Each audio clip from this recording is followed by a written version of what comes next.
Amados, a graça e a paz, nós estamos dando continuidade ao estudo Palavras de Jesus. Hoje o tema é fé, o tema preferido de Jesus. E vamos orar para que nós possamos estar sendo capacitados por Ele a entender um pouco mais sobre o que Jesus pensa sobre fé. Amém? Que o Senhor nos abençoe, visite você e a mim neste momento e possa falar ao nosso coração em nome de Jesus. Amém. Vamos começar com Mateus, capítulo 14, verso 22 a 33. Logo a seguir, Jesus fez com que os discípulos entrassem no barco e fossem adiante dele para o outro lado, enquanto ele despedia as multidões. E tendo despedido as multidões, ele saiu ao monte, a fim de orar sozinho. Ao cair da tarde, lá estava ele só. Entretanto, o barco já estava longe, a uma boa distância da terra, açoitado pelas ondas, porque o vento era contrário. De madrugada, Jesus foi até onde eles estavam, andando sobre o mar.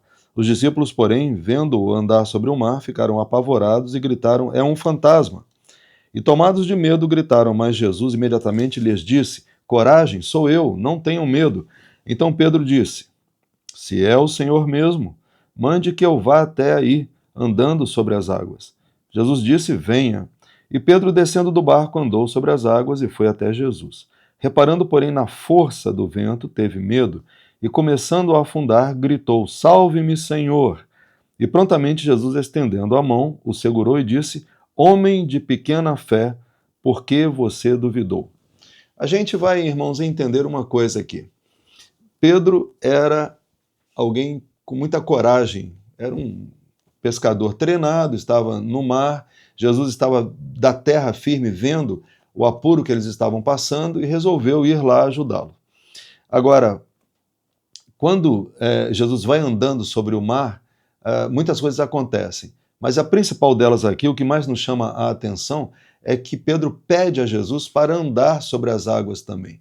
E aqui a gente vê que ele é o único homem até hoje, o único homem pecador até hoje que andou sobre as águas.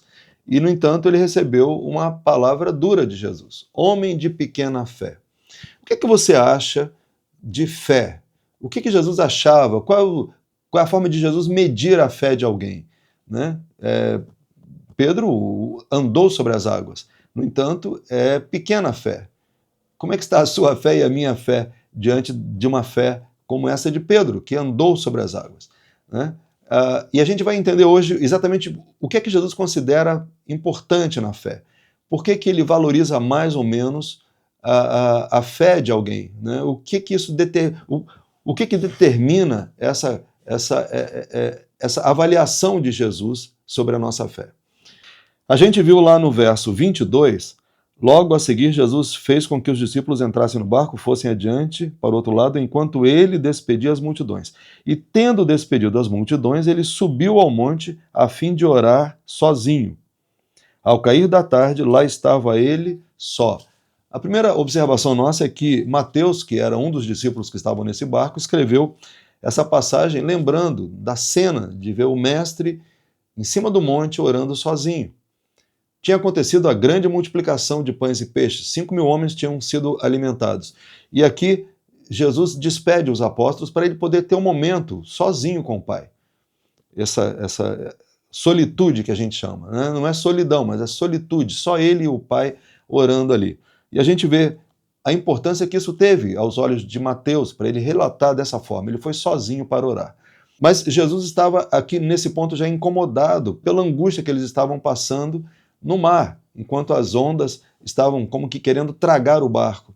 Pescadores treinados, mas estavam vendo o risco de naufrágio, né? E Jesus então resolve ir ao encontro deles para lá entrar no barco e acalmar as ondas. Interessante isso, Jesus poderia ter feito isso de diversas formas, mas ele queria mostrar o amor dele. Nós já vimos no vídeo passado uma introdução sobre isso. Nós meditamos sobre diversos milagres e nós vimos que em todos eles existe um padrão. Todo milagre que Deus faz na vida de qualquer ser humano sempre segue um padrão. É motivado por uma grande característica de Deus, que é a misericórdia. Ele tem uma misericórdia incrível, o carinho dele pelas nossas emoções, pelo nosso sentimento. E ele então veio para entrar no barco. Mas ao verem aquele vulto na água, eles falaram: "É um fantasma." Jesus não recuou, Jesus não reclamou, ele disse, calma, sou eu, né? Ele diz, coragem, sou eu, não tenham medo. E aí Jesus então se aproxima, mas antes de chegar junto do barco, Pedro faz um pedido, né? E aqui nós vamos então hoje estudar sobre isso. Vamos pensar, quando você tem uma necessidade, você faz um pedido. Precisa de fé para receber a tua bênção. Mas o que é fé, grande ou pequena, né? Pedro teve fé, porque ele pediu e recebeu a bênção dele. Ele pôs os pés fora do barco e começou a andar sobre as águas. Mas, ao sentir, aqui diz, reparando na força do vento, teve medo e começou a afundar, gritando, salva-me, Senhor. Ou seja, houve uma quebra de confiança de Pedro. Se você prestar bem atenção, a fé, para Jesus, ela é fruto da nossa confiança na misericórdia dele por nós. Jesus poderia dizer, não, eu te dou o poder para você andar sobre as águas e pronto.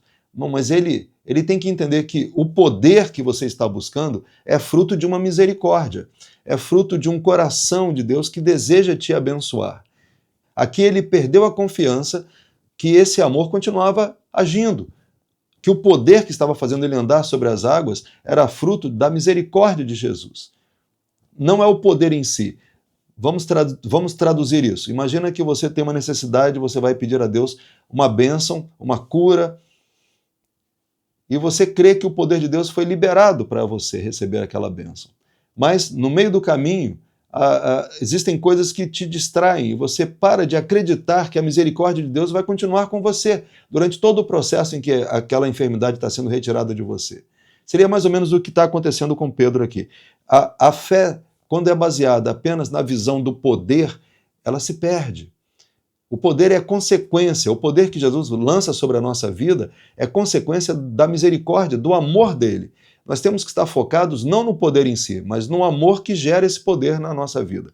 Aqui Pedro poderia muito bem, ao sentir as ondas ao seu redor, querendo tragá-lo, ele poderia lembrar, não, mas a mesma misericórdia que gerou o poder para eu andar continua existindo.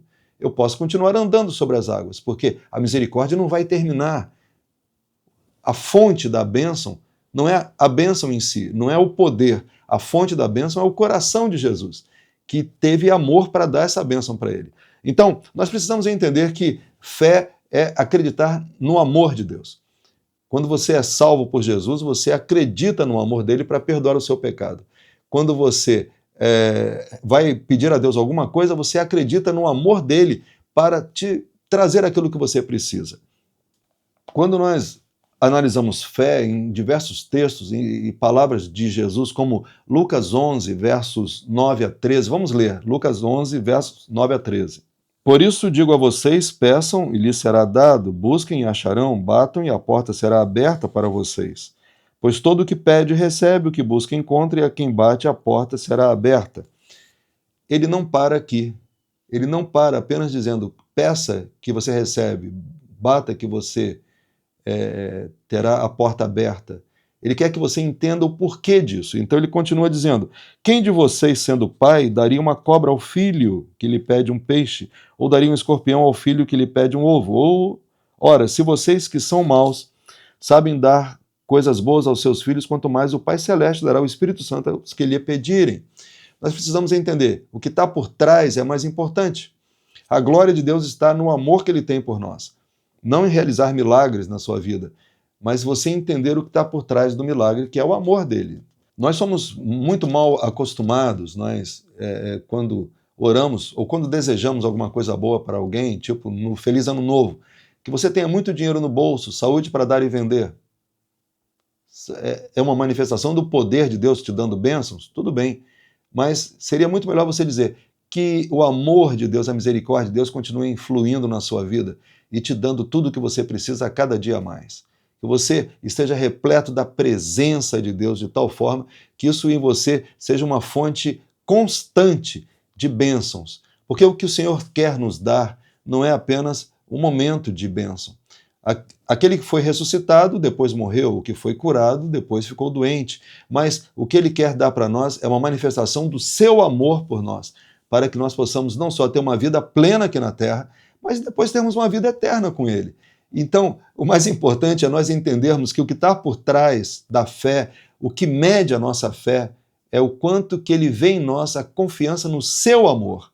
É quanto nós conseguimos sentir. Se você não entende bem isso ainda, veja o vídeo passado que nós só tratamos sobre meditar sobre os milagres, para nós podermos entender esse profundo sentimento que o próprio Espírito Santo põe no nosso coração para nós podermos saber que o nosso Pai Celestial nos ama e quer nos dar o melhor. Amém? Ele quer te dar o melhor, e isso não é apenas um momento de estudo, é apenas um início.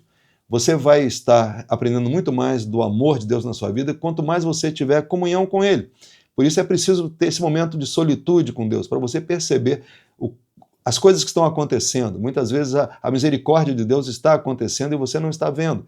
Ou então Ele quer derramar a misericórdia dele sobre a sua vida numa área e você ainda não está entendendo isso. Então separe momentos de solitude com Deus, como Jesus fez, e entenda que se você apenas ficar focando no poder da bênção, você vai perder o mais importante, que é a fonte da bênção, que é o coração de Jesus. Amém?